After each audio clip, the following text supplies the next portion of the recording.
कहाँ से आता है ये चमकीला सोना? कुदरती है या फिर इंसानों ने बनाया है? रुई जैसे दिखते हैं बादल, पर इनका वजन जानकर रह जाएंगे हैरान। और आपको पता नहीं होगा कि आईफिल टावर की भी शादी हुई है। और कैसे आप 20 लाख की थार की जगह अगर ये रिक्शा खरीद लेते हो तो आप महीने के 2.5 लाख रुपए आराम से कमा सकते हैं। पर कैसे, ये जानने के लिए वीडियो पूरा देखना होगा।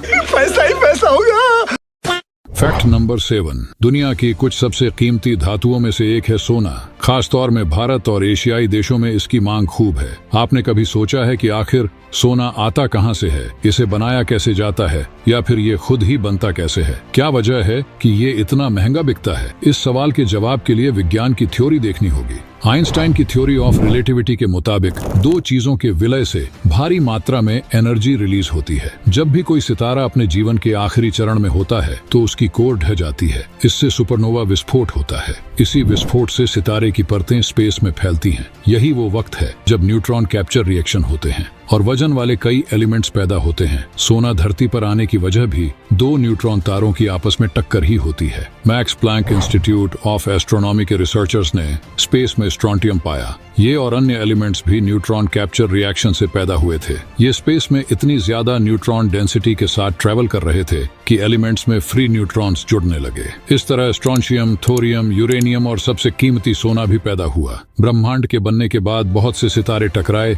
जिनसे स्पेस में फैला सोना हमारी धरती तक भी आ पहुंचा। ये दुर्लभ इसलिए भी है क्योंकि सीधे सितारों से ये जमीन पर उतरता है। आपको जानकर हैरानी होगी कि 1868 में स्पेक्ट्रोस्कोपी की मदद से वैज्ञानिकों ने सूर्य ग्रहण के दौरान सूर्य में हीलियम की खोज कर ली। इसके बाद सूर्य के वायुमंडल में कार्बन, नाइट्रोजन और लोहे के साथ साथ सोना भी खोजा गया। रिसर्च तो ये भी कहती है कि सूर्य पर 2.5 ट्रिलियन टन सोना है, जो धरती से बहुत ज्यादा है। Fact number 6। कभी आसमान की ओर जरा फुर्सत में देखिए तो आपको रुई के फाहे की तरह तैरते हुए हल्के फुल्के बादल दिखाई देंगे। हालांकि आपने कभी ठहर कर ये नहीं सोचा होगा कि आखिर इन बादलों का वजन क्या होगा। हमें लगता है कि आसमान में तैरते हुए बादल हल्के फुल्के होंगे, लेकिन इनका असल वजन इतना भी कम नहीं होता। कभी दूध की तरह सफेद तो कभी जरा सा स्लेटी रंग लिए हुए बादलों के फाहे तैरते हुए बहुत प्यारे लगते हैं। देखकर तो लगता है कि बस किसी तरह इन्हें छूकर महसूस कर लें। हालांकि ये इतना भी आसान नहीं है, क्योंकि हल्के फुल्के नाजुक दिखने वाले बादल इतने भी हल्के नहीं होते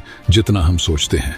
आपको जानकर शायद एक बार में यकीन ही ना हो, लेकिन बादल का वजन कम से कम 100 हाथियों के बराबर होता है।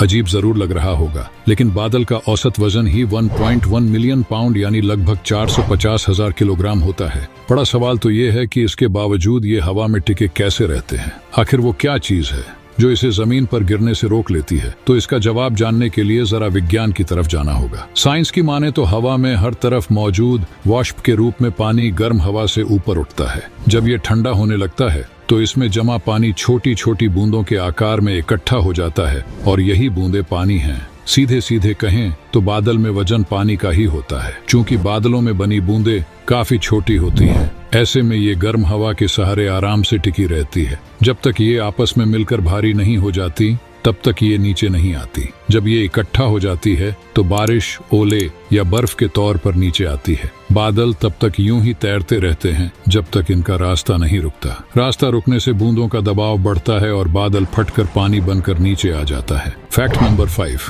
बहुत ही कम लोगों को पता होगा कि आईफिल टावर की भी शादी हुई है। एरिका लब्रिए, जिनका मानना है कि उन्हें ऑब्जेक्टम सेक्सुअलिटी है, जिससे वे निर्जीव चीजों की तरफ आकर्षित होती है, इसीलिए आईफिल टावर के प्यार में पड़कर उन्होंने 2007 से इससे शादी कर ली थी और अपना नाम बदलकर एरिका आईफिल रखा था। लेकिन 10 साल बाद उनका तलाक हो गया। Fact number 4। थार तो आपको पसंद होगी ना। 18 लाख की आती है ये कार। और एक जो रिक्शा है, इलेक्ट्रॉनिक रिक्शा, वो 1.5 लाख की आती है। मतलब एक थार के रेट में आपकी 12 इलेक्ट्रिक रिक्शा आ जाएगी। अब मैं बताता हूँ कि आपको मैं ये चीजें क्यों बता रहा हूँ। ये सोचने पे मजबूर कर देगी आपको भी। अगर आप इस 18 लाख में 12 रिक्शा खरीदते हो और उन 12 रिक्शा को रेंट पे चढ़ा देते हो तो वो आपको कमाई करके देगी। एक रिक्शा दिन के अंदर अगर 1000 रुपए कमाती है, मान ले 300 से 350 रुपए ड्राइवर के हो गए तो आपके 700 रुपए बच गए एक रिक्शा से। 12 रिक्शा आप पे थी तो 8400 रुपए आपके दिन के हो गए, यानी 8400, और महीने में 2,52,000 आपने कमाया। और साल के 30,24,000 आपने कमा लिए इन रिक्शा से। अगर आप साल के अंदर वो थार ले लेते तो 18 लाख की वो थार 1-2 साल बाद 10-11 लाख रुपए की रह जाती है। तो ये जो 30,24,000 रुपए आपने एक साल में कमाए थे, उससे आप एक नई थार ले सकते हो या फिर और रिक्शा भी ले सकते हो और फिर इसी तरह और कमाई कर सकते हो। तो सारी सोच की बात है किस एंगल से, किस तरीके से आप सोचते हो। फैक्ट नंबर 3, अगर आप बहुत ज्यादा सोते हो, पूरे दिन 8 और 9 घंटे तक सोते हो तो खुश हो जाइए। आप बहुत रेयर इंसान हो। ऐसे बहुत कम लोग होते हैं जो ज्यादा सो पाते हैं। जितना ज्यादा आप सोते हो उतना बेटर आपके लिए होगा। बहुत सी रिसर्च हुई और ये चीज सामने आई कि जो लोग ज्यादा सोते हैं, मोटापे का रिस्क उन्हें कम होता है, डायबिटीज का रिस्क उन्हें कम होता है, हार्ट अटैक का रिस्क उन्हें कम होता है, कैंसर का रिस्क उन्हें कम होता है, अल्जाइमर का रिस्क, डिप्रेशन नहीं होगा उन्हें, एनर्जी लेवल ज्यादा होगी उनमें, जो उनकी मेमोरी है वो फास्ट होगी, इंप्रूव होगी, चीजें लंबे समय तक याद रहेगी, अट्रैक्टिव फील करेंगे वो अंदर से, शार्प सोच पाएंगे सारी चीजों को, अंदर की जो इम्यूनिटी है ना वो अलग होगी, फेस पर ग्लो तो अलग ही आएगा। फैक्ट नंबर 2, किसी व्यक्ति से बात करते समय कैसे जानेंगे कि वह सच बोल रहा है या झूठ? बस आप यह देखिए कि सामने वाला व्यक्ति बोलते समय अपने हाथ ज्यादा हिला रहा है या नहीं।